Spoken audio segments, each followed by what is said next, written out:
am Orlando Jones, and I just want you to know that the Moana Nui Podcast will be starting soon. Stay tuned, yo. I'm Veronica Taylor, and from myself and Ash Ketchum, I just want to say, Moana Nui, I choose you!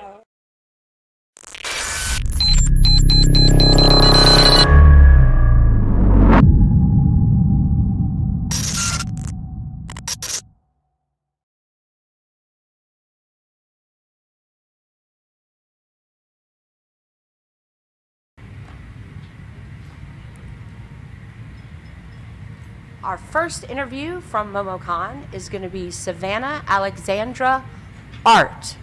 Hello. And we ask that all of you come ask her, hey, Miss Savannah. And we ask that all of you come and ask your questions over here at the mic. And I will go ahead and ask the first one to get us started. I would like you, please, Miss Savannah, to tell us a little bit about your character design for the toy companies. Oh, okay. So I've done a variety of character designs for TV shows and toys. Right now I'm mostly doing freelancing for toy companies. I did character designs for Mattel. I worked on their toy line called Cloudies. They are like little animals with like fluffy tails. So I did all of the concept art for that and kind of fleshing out the designs. And so there are actually the toys that are made, there are some toys out there that I'm like, oh, those are actually very, very close to my original concepts, which is really cool to see. And then currently I am a character designer and illustrator with freelance character designer and illustrator with Spin Master Toys. They do a bunch of stuff, but I think they have like Goond, the like stuffed animals, and they license to a whole bunch of different toy things, but I worked on their toy line called Zombies. They're like little blind box zombie girls. So I did a lot of the character designs for those, clothing designs, as well as illustrations that belonged in the packaging and on the little cards that come with them. I did some illustrations for those as well, plus a bunch of other concepts that some got canned, unfortunately, and others are under NDA, so I can't really talk about them. But so that's currently what I'm doing with toy companies.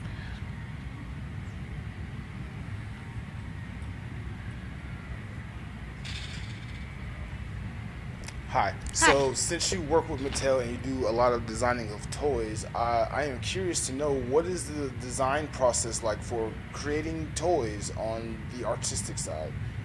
So the interesting thing, because I came from an animation background, so I went to school for animation and I worked in the animation and film industry for 5 years before I fell into toy design. Like they found me. And there's similarities and then slight differences. The most, since I'm working, I came from doing, my only comparison is coming from doing character design on more like adult-centric TV shows like Archer and America the Motion Picture, to like toy design for kids, specifically mostly like girls or like female presenting or anyone who would be interested in like more femme toys. So obviously the big difference for me is going from like cool character designs to like super cutesy, like big eyes, sparkly eyes, and like making sure that it's like very, very cute and like bubbly appealing for young girls.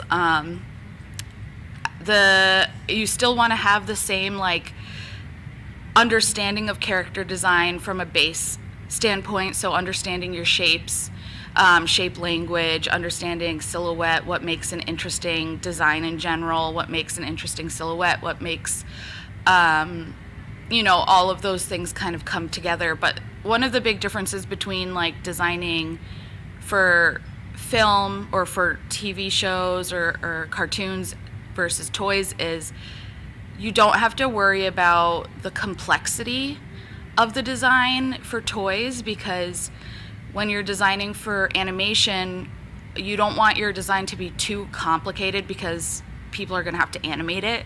And the more complicated the design is, the longer it takes, and the, more lines have to be drawn, or more shapes have to be added, like all of this, it becomes a little more laborious.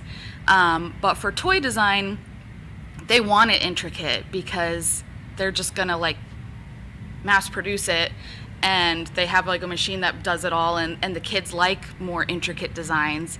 So they want you to kind of go over the top with your stuff. So you have to kind of like, I had to kind of like break that, like keep it simple, keep it simple to like more. And then also I don't have to worry like too much on the silhouette in general from film to toys, because it's not as important.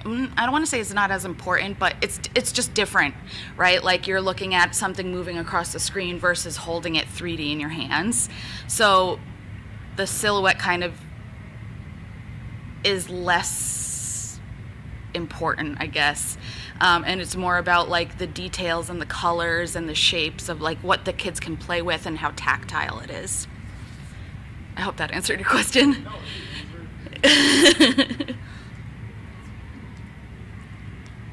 Hi there. Hi. Can you talk about your reaction when you do go to these cons in the Southeast and you see your pinup creations or your other designs show up in cosplay? What is your reaction like when you see people showing up because of what you do?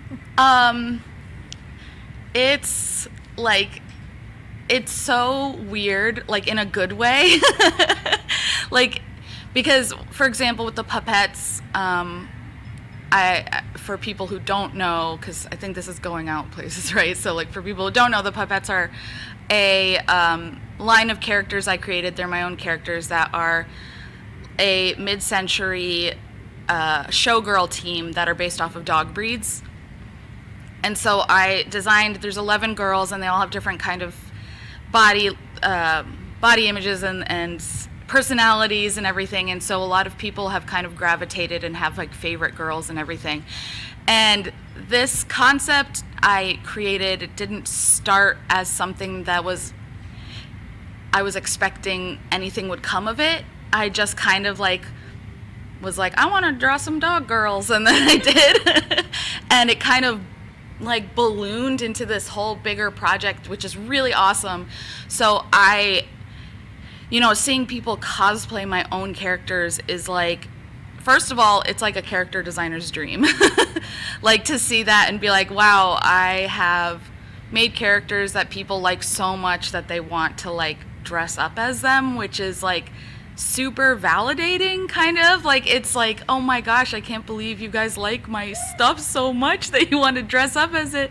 And I'm not gonna lie, like the first Puppets cosplay that I ever saw was at MomoCon 2018, and it was a group of girls. It was a whole set, and like I very vividly remember going down the escalator and seeing them all and being like, Savannah, and it was just all my characters, and I was like tearing up because I was like, this is like the sweetest, like most crazy, amazing thing ever.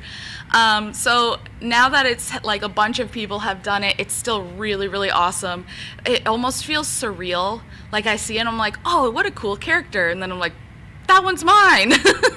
Oh, right, I made that. Oh, wow, people are like it. Oh, wow. And then if I think too much about it, I start getting emotional again. So it's like, it makes my heart really, really happy and really warm. And I'm so appreciative that people like it. And I think the one thing, especially with the puppets, because I've had people cosplay other designs I've done in the past, which is really fun. But the puppets have like kind of a special place in my heart because they're like such a big project that I'm still working on. And then also the thing that I really find interesting is that anyone who's like even introduced to them who don't know about them, they immediately get drawn to one character and it's always different. Like, everybody always has like a different favorite, which I think is really cool. And so that like makes me really excited when people don't know and I introduce it to them, and then I'm like, ooh, I wonder who they're gonna pick. Who's their favorite? So I hope that answered your question. So I see you went to Savannah College of Art and Design. Mm-hmm. I'm also a fellow art student, former art student myself. What was your college experience like? And when you were in college, did you expect to be where you are now, designing for Archer and designing toys? So I had generally a good experience. All of my teachers at SCAD were really, really fantastic. I learned a lot from them. I had 2 animation teachers that I just like, still to this day, I'm like, you guys are such a like inspiration. You guys are great. I had a pretty good time. I definitely have a lot to say on art college in general with like cost and going into an industry where you don't get paid a lot for like the cost of school versus like what you're getting paid at. So that's like a whole different topic, but like in general, I had a good time. I think that art school and SCAD and can be really beneficial for people who need direction on growing their portfolio. Like they can't really self-motivate, or like they have a harder time self-motivating, and they need outside influence and teaching and stuff that can be really, really beneficial. And I'm that type of person who, like, if I just was left to my own devices, I would kind of live in my own like comfort zone. And so art school definitely pushes you out of it, which is really important, I think. I didn't expect to go into toys. I majored in animation, and I expected to just work in animation my entire life, I guess. I wasn't expecting to go to Archer. I was just kind of, you graduate and then you're like, all right, I got to get a studio job. And so I jumped around different studios and eventually got into, Floyd County Productions, who does Archer. And I was working with them for multiple years, and actually Mattel was the one who found me. Like they found me through Instagram and they reached out to me. So I wasn't I wasn't looking. They just kind of found me based off of some art that I did and were like, hey, can you design for Cloudies? And I was like, okay. And I really enjoyed that. And then Spin Master found me from Instagram as well. And I've been doing stuff for them. And then in 2021, I got laid off from Floyd. A bunch of people did, because it's just, the industry is a fickle mistress. So it kind of goes up and down. So one of the projects that we were working on got canceled, and so unfortunately they had to let like everybody on the project go. But I was still working with Spin Master at the time, and so I realized that I enjoy this. Like, toy design is way more closely aligned with my personal interests. Like, I like fashion and cute things and feminine stuff, so designing like little girl toys, I'm like, yeah, okay. Like, that sounds really fun. So I was not expecting to go into toys. It was not my goal, but I actually like it arguably more than working in animation, only just because it's like very close to like my personal interests. So with your involvement with Archer, how did that come about? Okay, so I worked in a few different studios first when I graduated SCAD around here in Atlanta, and then Floyd County Productions is the one who made Archer, and they are also based in Atlanta. And so I applied to them 4 times. I got turned down each time until the 4th time. And I was kind of just applying to get my foot in the door into like a larger studio, because when you graduate, you kind of like climb up a little bit from like smaller studio to slightly less smaller to you just kind of like go and gain experience along the way. So Floyd County was kind of like my next one that I was like, oh, I'm going to try to get into here, because this is like, you know, I went from doing character design and animation and storyboarding and background, basically like anything, from these smaller studios that do just like commercials and bumpers and stuff like that, to being like, I want to work on a show. And so the next one would be, you know, something like Floyd County or Bento Box. So I was able to get into Bento Box, and then I went from there, tried to get into Floyd. Like I said, I tried 3 times, got turned down. 4th time I got in. I got in as an illustrator, so I was just doing the pipeline for Floyd, for Archer is a little different than the normal animation pipeline. So we do like illustrations in After Effects, not After Effects, what am I saying? Illustrations in Illustrator, and then they animate it. So I was doing illustration work for them, and then after doing illustration work for them for a few years, they had like character design jobs open up like internally. So I applied to those, and then I got into doing character design on Archer for season 10. I think it kind of blurs together. 10 or, yeah, I think it was 10. I think I did character design on, like actual character design on. And then I was working on another project, which is the one that ended up getting canceled. But, yeah, so it was kind of like a weird, like, pathway, but you kind of eventually, it's one of those things that character design specifically is such a niche, small job, and usually even at big studios, like you only have a handful of people who do it, and people who are doing it usually will stick and continue doing it at the studio for a while. So it's kind of harder to get into. So it's one of those things where you just have to try and try and try and try and try. And if you don't get in the first time, you can try again, and not to get discouraged after like the first time or the second time or the third time, because a lot of the times after working in animation industries for a while, a lot of it is timing. It's just like who's there at the time, who's leaving, who's, you know. So there's no like direct path where I was like, oh, you have to do this to get here. It just is one of those things that kind of slowly you work your way in. I don't know if that answered your question. I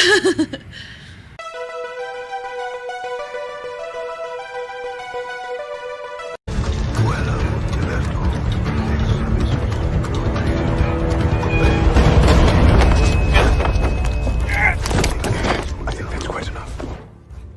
You are a doctor after all. Always nice to see you, Watson.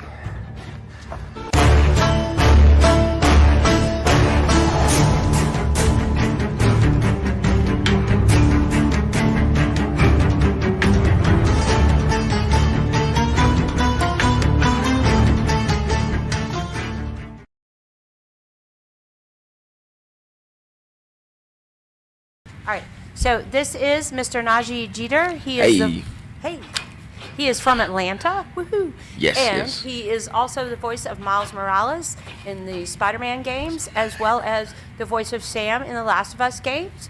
And if you guys would, when you ask your questions, please come over here to the mic so that we can get good audio for that. All right? Yes, And yes. Whoever wants to get started first, let's have it. Let's rock and roll. What's up, dog? How you doing? Good. Hey.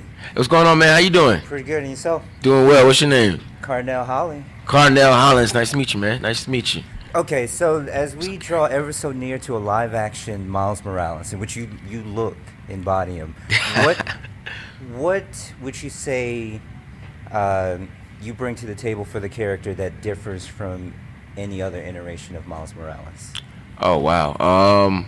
Well, definitely I've grown with Miles since, great question too. So the difference between I and I think anyone else, or if that question came to anyone's mind, is I've grown with Miles throughout the years. I've played Miles since I was like 17, and then I had to play him since he was 13.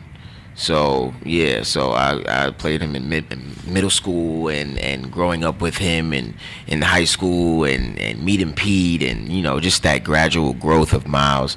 I took every road of that so far, so coming from Miles is 13 to Miles is now, what you all are going to see in this second game.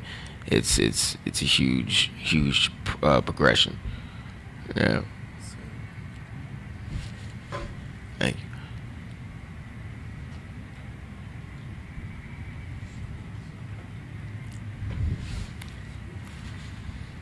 How you doing, sir? What's going on, boss? How you doing? What's your name? Nick. I'm from Aspire TV. Nice to meet you. I saw Nick. you in there chilling. I didn't want to mess with you until. Oh yeah. Oh, that was you. Yeah. What's going on, man? So I got a question for you.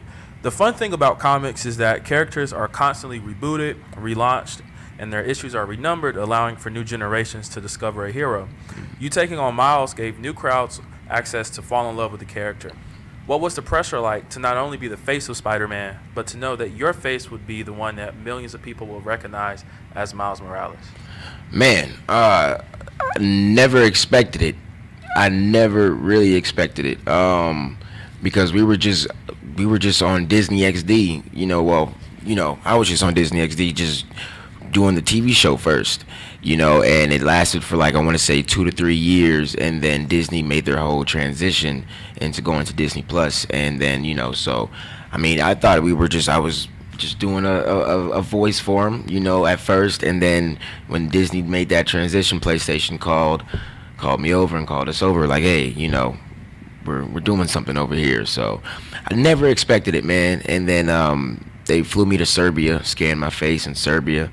So I was in Serbia for 3 to 4 days, sitting in a booth. The sphere of cameras, and it's 90 cameras around me, and I'm this is new. This is going to another level. This is not just voiceover anymore. We're entering into a whole new realm. And just having that growth of already knowing Miles as a kid and growing up with him as a teenager, I was definitely prepared. Definitely prepared what was to come. But man, I'm thankful for it now, man. It's a blessing. It's truly a blessing. Yeah. Thank you.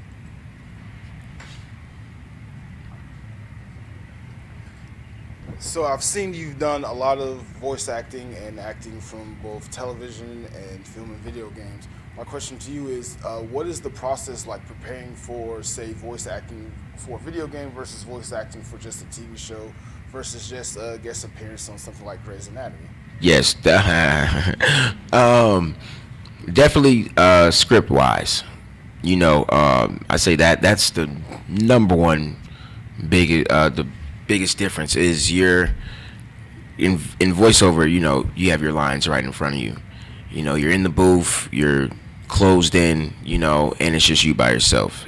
So I think the preparation for that definitely is more of a mental change, because when you get on set with people and you have that physicality to work with, and you have those, that environmental ground to pick up props and, act off props and act off instinct and listening and reacting to people, it's more of a natural response when you get on set. So you kind of have a little more nerves, because you don't know how your natural reaction is going to go about. So I want to say that's the main difference. In voiceover, you're in the booth talking to the script, or talking to the casting director, or the voiceover agent, not voiceover agent, voiceover director, about just your whole scene. So yeah. Hey man, how you doing? How you doing, man? What's your name? Hey, name's Nirav Gandhi. I'm with GameLuster.com. Nirav Gandhi, nice to meet you, man. I didn't ask you your name. I forgot about that. Sorry. Oh, go ahead. Okay. So I know that you do some motion capture for the Spider-Man games. Yes. Where's that line drawn? Is that you flipping and spinning all over the city? Or? Yes, they definitely do give me some limits, because I do have the camera attached to me as well too. So, but we have so many, not arguments, but they're gonna laugh if they see this. We have so many debates. I'm no, I want to do my own stunts. I want to do it. I want to crash. So they'll let me do do it to an extent, like, you know, because they'll put a foam wall right here and say, okay, he just crashed into a building, I'll have you crash and slide out, you know, or just they'll build like a they'll have like these poles on set, and they'll have like this just strange structure where they can tie a rope around their mocap stage and just have people swing around, you know. So they did that for me one time. So little things like that. But when it comes to the flipping and the fight scenes, yeah, no, I'm not in those, because yeah, it's just too much. Like, we tried, but cameras fall off and you know, all type of things. Makes sense. Yeah. Out of curiosity, just real quickly, how much time do you think like you roughly spent doing like the mocap for Miles Morales versus like Spider-Man 2 now? Oh, well, for each game, I want to say it took like roughly 2 to 3 years. Wow. Each. Yeah. I want to say both games took like roughly 2 to 3 years. Jeez. Yeah. Oh. Yes, sir. I got questions to keep you here all weekend, but Let's go. Let's go. So, at Aspire TV, our motto is "See yourself here." So, when was the first time you experienced something, whether that was a show, a game, or a concert, and you said, "I can see myself here in this space"? That's an amazing question. I'm gonna make my agent laugh over here. Bow Wow. Yeah. So I'm from out here. So I'm from Atlanta, Georgia, but my life has definitely been different. You know, since a kid, because I was Little Harry the Hawk. I don't know if y'all were at any Atlanta Hawk games from 2003 to 2007 maybe. But in between those years, I was Little Harry the Hawk. So yeah, I was from age 7 to age 10. I was dressing up. So they had Big Harry the Hawk and Little Harry from those years. We were coming in and do dance routines, all that, mess with the crowd, all that.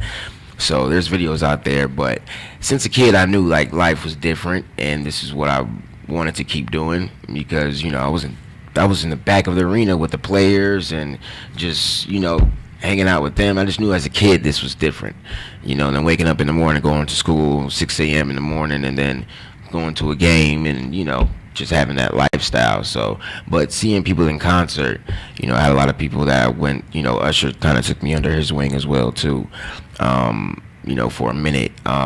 So just having all those, people around, and coming from Atlanta, this is music mecca.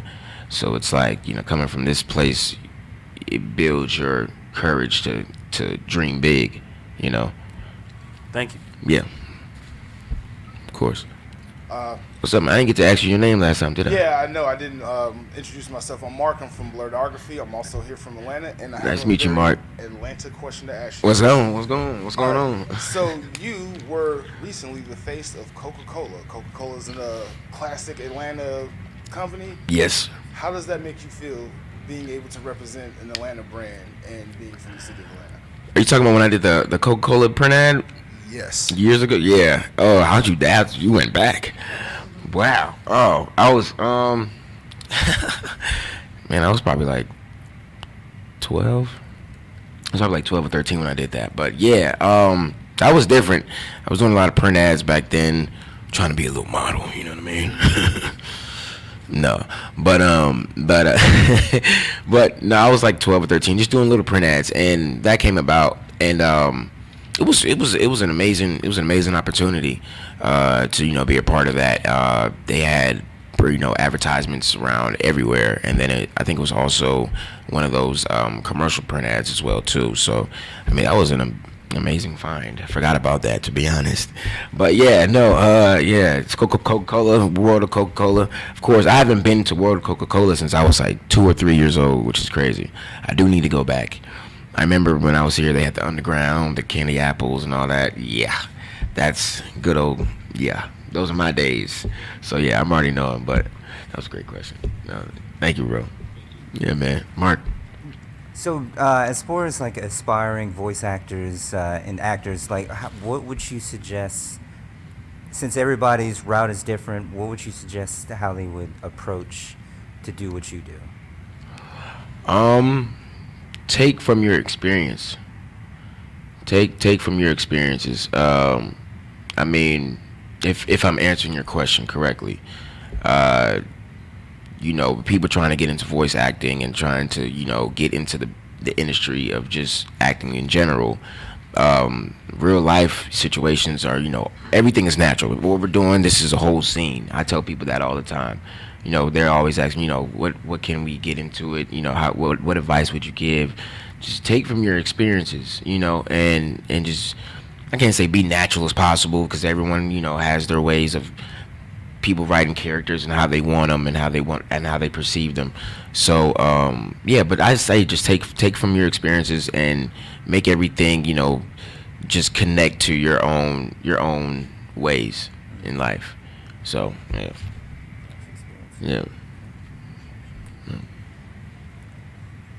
I'm back again. What's up, man? So June is Black Music Month. Yes. So I want to ask you, what are some of your biggest music influences? Hey, okay, all right. We're gonna start with Outkast. We're gonna start with Andre 3000. Start with Master P as well too. Man. I like Nirvana. Man, I love Nirvana. Let me see. Snoop, like Snoop, love Snoop. Man, I mean, musical influences. Those are people that, you know, set a tone. Tupac as well too. I like the Doors. You know, just making the sound of music timeless, and, you know, bringing out, you know, a new sound in music, and then influencing like culture. You know, like when you can do that through a record or through a track, that's insane.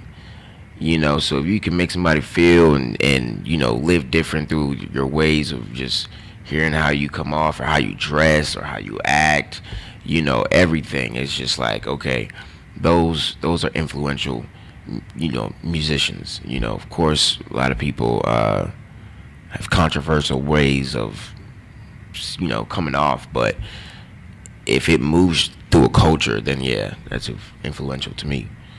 Thank you. Yes.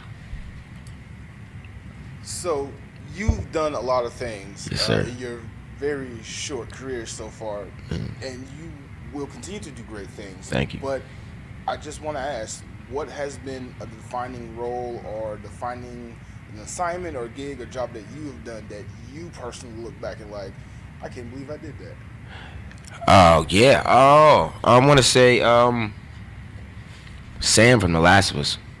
Yeah, it was such like a quick in and out type of role, but what The Last of Us did, like, whoa. Yeah, it was over 10 years ago, you know, but I mean, no other game has kind of surpassed the numbers and just, I guess, you know, the awards and just the accolades that it has came to. You know, I look back like, dang, we were just, you know, in a mocap stage watching an ant video. It was the weirdest thing. I was at like the second callback and they had like a mutation of an ant on a video, like playing. I was like, this is different. I don't know what I'm getting into. But it was like 10 years ago, like I said, and we never knew what it was going to get to now, and people still remember that to this day, and that's 10 years ago. And I'm like, yeah, it's crazy, because that was like the first video game I did, the first experience I had with mocap, and then being around, you know, Troy, and then him telling me at a young age, he was like, once you're in this world, you're not leaving. You know, he was like, once you're in this matrix, this realm, I'm like, all right. So he wasn't lying. Like, he was right. So you know, I look back on that one like, yeah, I'm thankful, because without Last of Us, I don't think there would be Miles. I mean, I probably would have still ended up here, but like having that experience of mocap and them looking back like, oh, you know, he's been here before, you know, kind of kicked it up too. So without Miles, I don't think, or without Sam, yeah, I don't think it would be no Miles. Yeah, on the topic of The Last of Us, did you get a chance to catch the show yet? And what'd you think? Yes, I did. Yeah. Great cinematic follow-up. Yeah, great cinematic follow-up. How do you feel like they did the character there versus you? Amazing. amazing. I know Kevon. Yeah, Kevon. I haven't met him yet because he was too young to come to the premiere. When they had the premiere, I think he's like actually like 8. I think 8 maybe. But yeah, no, he followed me on Instagram and everything. So yeah, so my Troy told me first, he was like, wait till you see what they did. They added a little extra. I was like, all right. Yeah. Found out, I was like, oh my God. No, he actually told me at the premiere. He was like whispered in my ear. But yeah, so it was amazing. Great changes. I love Neil to this day. What's up, big bro? How you doing? But yeah, thank you for him. Okay. This is gonna be the last question. Okay. Suited and booted, man. What's your name? Oh. Johnny Wolf. Nice to meet you. I'll wait till you get on the mic. My bad. My name's Johnny Wolf. Johnny Wolf. Nice to meet you, man. Yep. My name's Johnny Wolf. I'm from South Carolina. So I recently met Shameik Moore, and I had a conversation with his take on the Miles Morales character. My first question is, have you met him before? Shameik and I grew up together. Oh, all right. Yeah. Shameik and I grew up together, man. That's my brother. All right, so the part 2 of the question is, how do you two compare your experiences with your takes on the Miles Morales character? You know, we actually have not talked about that. Oh. We actually haven't talked about that. You are gonna have a long conversation. Shout out to Shameik Moore too. I'm gonna tell you how me and Shameik. So both of our grandmas actually are from the same parish and the same area in Jamaica. Saint Mary and Natabe, Saint Catherine. They're from the same area, so they grew up together. Not grew up together as well too. They just knew of each other out there. And then Shameik and I met when we were like 14, maybe. Yeah, 14. He did a appearance on my TV show that I did out here, and we just clicked ever since. You know, he sings as well too, and well, I don't sing, but he sings and dances, and I dance as well too. And then, you know, we both just clicked, you know. And then we've known each other since we were like 14, and I moved back to LA. Well, I was already living in LA, and then, you know, just making my ways back to the South to film, because a lot of production was happening out here. So I was filming out here, seeing Shameik and seeing him hanging out here, and then going back to LA. So during all that time, yeah, I mean, we both just grew up, and then we haven't seen each other in a couple of years, and then I started doing the TV show and the game, and then the movie came, and I was like, oh, I didn't even know they were having a movie. And I found out, I was like, I was dying. So then, Talk you about know, a twist of fate. yeah, right, yeah. So yeah, like I said, me and him, like, we would come out here in Atlanta, I'll come out here and we would have a ball. Like, seriously, we would tear up the city. So it's just funny how the world's just connected. And man, yeah, so we haven't had a talk about that yet. We need to. We have to sit down. I just saw him recently too. Yeah, I just saw him recently. So yeah, so shout out to Shameik Moore. Everyone go check it out. June 2nd, Spider-Verse. Everyone, every camera. Yeah. Yeah. Oh yeah, man. All right. Thank you.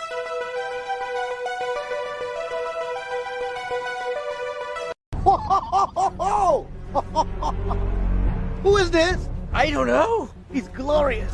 I mean, he's just like you, but way better. Way better. Thank you. No, it's not a compliment. I wouldn't touch him if I were you, buddy. You don't think I should touch him. You don't mind this, do you? Because I'm your buddy, too. I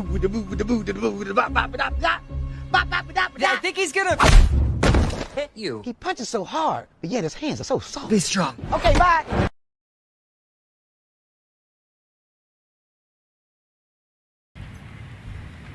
Ladies and gentlemen, this is Sarah-Nicole Robles. She has been in The Owl House and Encanto as well, I believe. Mm-hmm. And she's done all kinds of other interesting things. Please feel free to ask her about it. Hello, how are you all? Great, chilling, you know, it was great. I'm trying to get him moved faster. Oh, you're fine. Hey, hello. How are you? Great. I'm Nick from Aspire TV, and hey, my question is, voice acting is so interesting because the voice rarely looks like the character. And to me as a voice actor, your role is the most crucial part needed to make a character come to life. So my question is, do you find your voice work more challenging knowing that it's such a big part of the overall character, or is it a little easier not always having to worry about a camera rolling in front of you?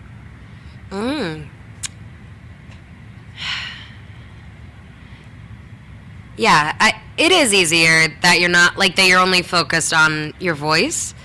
Because, yeah, if you when you're on camera, there could be cameras in 4 different places, plus your activity, right? So it's kind of more of a collaboration, like, in just the actual character development when you're doing voiceover work, because you're going to have a voice director, you're going to have your director, you're going to have your writer. Sometimes all of them are in the room, so we can negotiate and be like, oh, that was weird. Did that feel weird? Like, can we try this? So, yeah, definitely very different. Yeah, it feels like it's a totally different job sometimes. Thank you. Thank you.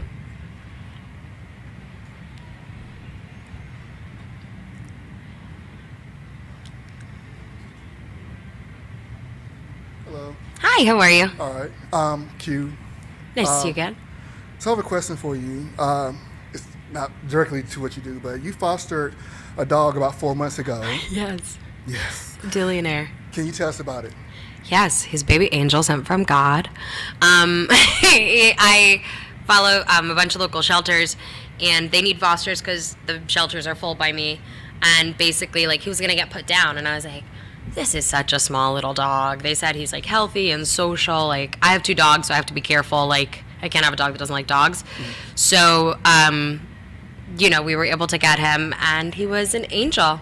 He's the easiest dog I've ever had. You know, if you're going to keep a dog, like, I think he had, like, 10 applications in 1 week. So, he's a dream. Actually, my parents took him, which is crazy. All these other applicants, and my dad's like, I called them, I got the dog. And I was like, what? So, he's a Texas boy now. All right. Thank you. Thank you. Let's talk about puppies.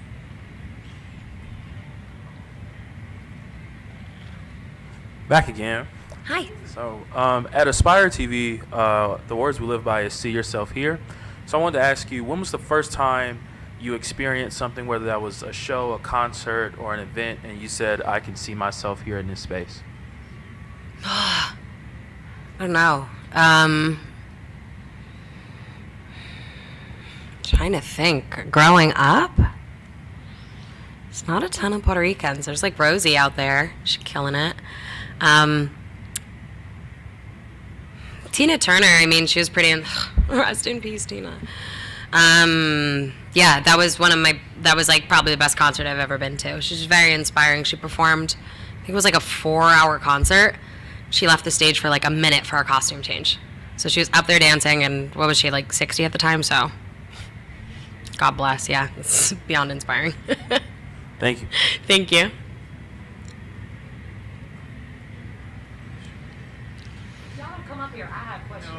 You're good. Don't scamper. I'm chilling. Hey, I just wanted to ask you. So, would you describe yourself as a content creator? Would I describe myself as a what? As a content creator. Content creator. Right. Do those words. Interesting. Sometimes. As an actor, like, no. Right. But one of my fellow actors and another production member of our show, we do a little live stream called The Post 2, and we kind of interview people in the business. Started with just our team. Now we have a lot of other people, just about like how they got to where they are in animation, you know, what their path was like, because it seems there's no right answer. So in that way, yes, but it does take a village. Like, I'm part of a team. Okay, so you would you're a fan of separating filmmakers from content creators, then, is what I'm only asking. No, not at all. I just think content creators, you're creating the content. When I'm acting, I'm reading someone else's lines. I am not creating it. I'm not directing it. I'm usually not even the sound engineer. So when I do voiceover especially, like, it's very compartmentalized. When I'm doing my live stream, yeah, then I am, you know, handling the mics, I'm handling the speakers, I'm handling the sound, I'm setting up the set, I'm handling the guests, I'm, you know, arranging the content, I'm booking people. So I feel like content creators have to flex a lot more than I do. Yeah. JB versus the world. Hi. What would you say is your favorite, 2-part question, your favorite and least favorite aspect of voice acting? Oof. Okay. Favorite? there's not like a lot of bad parts to voice acting. It's a pretty sweet gig, I won't lie. Okay, my least favorite is the vocal care. You know, it makes you kind of feel like a diva when you're like, I'm tired, you know, but my doctor always is like, you're like a vocal athlete, and so you have to treat yourself as such. You know, you gotta get lots of sleep, you gotta be drinking all your water, you can't go on vacation and fly in at 2 a.m. and go to work, you know, so I can't be in the booth after sleeping for 2 hours or being out all night. So, you know, that discipline and learning what you need is hard. It's really fun working usually with all of our directors and our voice directors, because it's just very collaborative when you're working on a character, especially in Scratch when the character's like still undergoing, the script's still undergoing so much change. It's definitely one of my favorite parts, just like exploring together. Thank you. Thank you.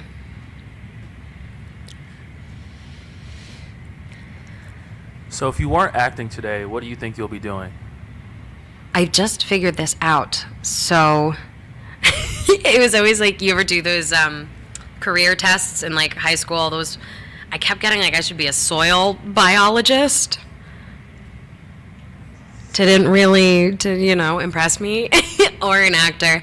But I finally figured out the other day, like if I wasn't acting, what would I do?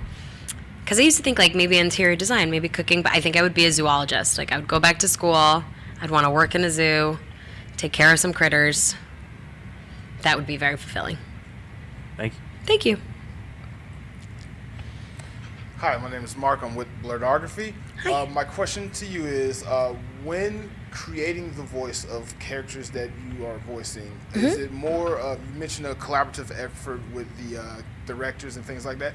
Do you have any artistic creation in the personality of these characters, or do you just let them tell you how they want it and you just work it out that way? Yeah, that very much varies. Even every director is different, so I won't even say it varies from like TV or whatever, but for example, on the Owl House, right? Lucy's pretty fleshed out. Am I acting? Yes. Am I bringing my personality to her? Yes, but I didn't change the lines. I didn't change a ton of moments. More what happened was sometimes I'd be asking questions. I'd be like, well, then why this? I've gotten the script. I don't understand why this would happen here, why I would say that and not this. So that's kind of the collaboration, but it's still, they'd be like, okay, let's rewrite that line then, that is kind of the level of interaction. Or when it's more like Scratch, when it's earlier on, then there's a lot more input, like, hey, what if she did this, or what if we changed this, or where's this person, that kind of thing. So it varies. Did I answer your question? Great. Hi. All right, so you talk about how you read lines that people made for you. Yeah. But do you have a favorite line from them? From ever? From ever. Anything you ever done? So many. I feel like one that's on like my daily affirmations is like, I'm a ding dang witch. Like sometimes you gotta remember like who you are, when you get in your own head. I like my line in Encanto. I only have one, but it's in the movie, so I like that one a lot too. It's very random. Thank you. Thank you. JB again, and how much improv goes into it when you're in the booth and you're reading something and you're like, okay, maybe we can flex a little bit, or they're like, nah, just cancel that. Like, how much of that goes into play when you're voice acting? Really varies. So you'll improvise usually like little sounds or fumfers or laughs and stuff like that you can change. But some, content is pretty intensely and pretty like tightly scripted, so you don't change much there. But again, things like Scratch, there's a lot of improv because I've usually not seen the script before. So it's kind of all cold reading, maybe not so much as improv, but just like, oh, we're where? Doing what? Okay, so in that sense, yes.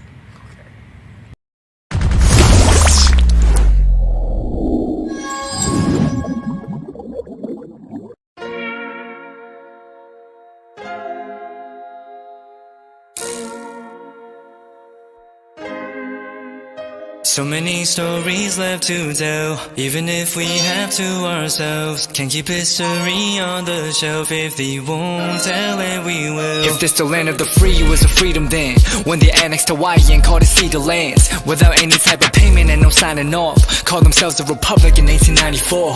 1.2 million acres overtaken from the native Hawaiians. When they resisted, the West retaliated in violence and erasure. The Hawaiian language is banned as part of colonialism's plan to expand, yeah. Stuck between a rock and a hard place. Multiple bombings of Kaho'olawe as a part of their ongoing war with Asia. Used it as a place for target practice.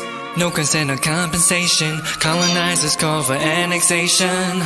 No regard for all the locals. School will never let you know. So many stories left to tell, even if we have to ourselves. Can't keep history on the shelf. If they won't tell it, we will. Too many stories left to tell, even if we have to ourselves. Can't keep history on the shelf. If they won't tell it, we will. We will. So if you put Hawaii into perspective, well, Black and Asian history is interconnected. Considering the fight with the Pacific, then of course versus Asia, they was treated as a middleman for war, but didn't let the Western colorism run its course. Cause dark skin was a sign of dignity to core. The land was taken in the name of capitalism, when prior to it was an actual kingdom. Clap back at the system. Stuck between a rock and a hard place. Multiple bombings of Kaho'olawe as a part of their ongoing war with Asia. Used it as a place for target practice.